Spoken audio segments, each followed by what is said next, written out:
बहुत समय पहले की बात है। दो सबसे अच्छे दोस्त थे, एक मेहनती चींटी और एक लापरवाह टिड्डा, जिनके स्वभाव बिल्कुल अलग थे। जहां टिड्डा अपना समय आराम करने, सोने और गिटार बजाने में बिताता था, वहीं चींटी मेहनत से खाना इकट्ठा करती थी और अपना घर बनाती थी ताकि भविष्य के लिए तैयार हो सके। टिड्डा अक्सर चींटी का मजाक उड़ाता था और उसे कहता था, थोड़ा आराम कर लो और जीवन का आनंद लो। लेकिन चींटी मुस्कुराकर अपने काम में लगी रहती थी, यह जानते हुए कि सर्दी आने वाली है और उसे तैयार रहना होगा।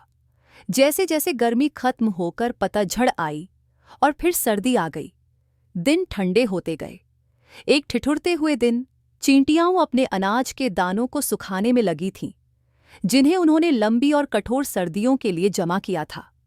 तभी टिड्डा, जो अब कमजोर और भूखा था, चींटियों के पास आया और विनती करने लगा, कृपया मुझे थोड़ा अनाज दे दो, मैं बहुत भूखा हूं।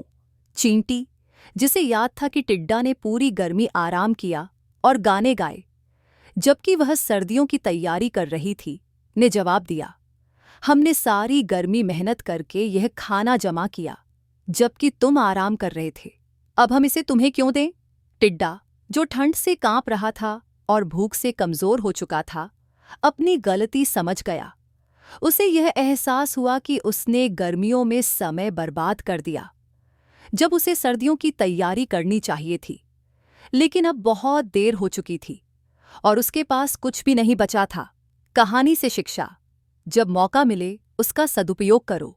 आज की योजना और मेहनत से भविष्य में सुरक्षा सुनिश्चित होती है।